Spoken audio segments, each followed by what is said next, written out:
We're here with Amador County's favorite handyman, Stuart London. My pleasure. Good morning, Cam. How are you today? Starting to thaw out myself a little bit. Well, it was warm last night. How are the pipes doing around Amador County? Past 3-4 days, I don't know. I made 30 to 40 repairs, not including all the other plumbers.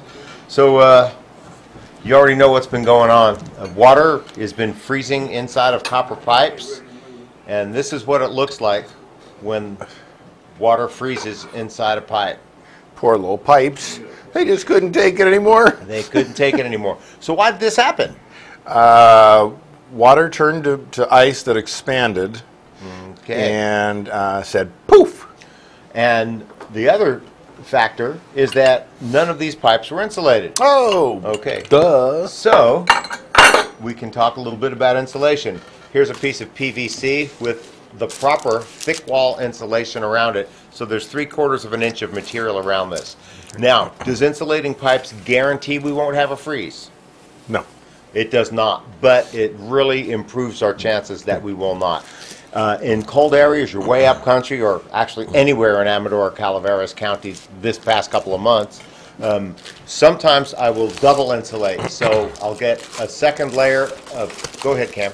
Look at that. And we'll double wrap it, and then we'll want to just add that and wrap tape around the joints.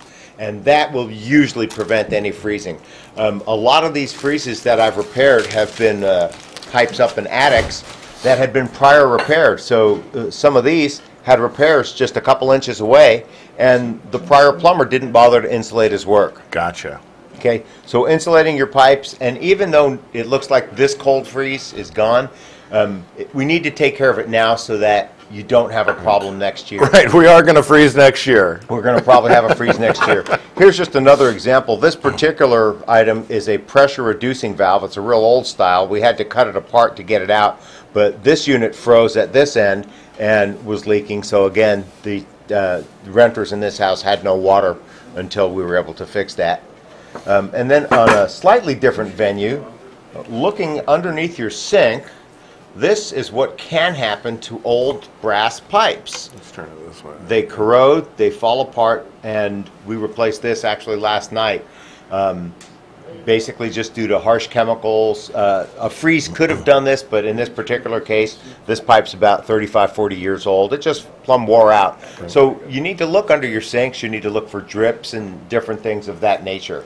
So all sorts of things of that nature are important. Here's another example. What are we showing you here?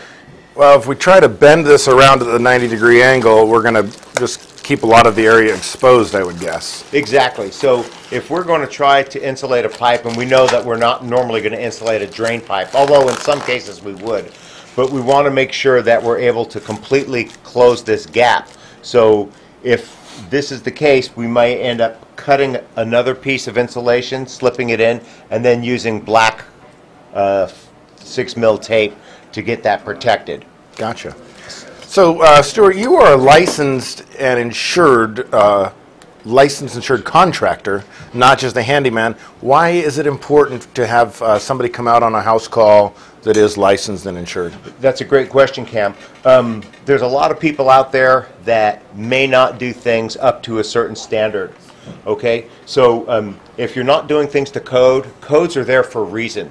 They're to protect you and I as consumers. So if you go to the CSLB website, which is cslb.com, you can look up any contractor by their name or by their license number.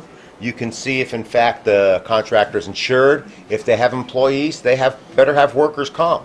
Because if someone's working on your property and they fall and get hurt, it's on you unless the contractor is properly covered and insured.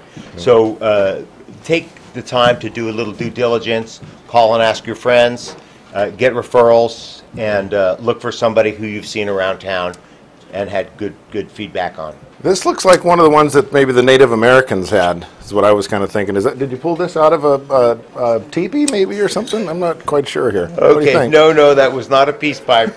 That was actually... That's a piece of a pipe. I got it. I get it. Got me again. Right. With that, Stuart, we're going to run to an ad. We'll be back. Susie's going to find out about the Evelyn Bishop Hall. Stay tuned. You're watching Amador County's local television network, TSPN.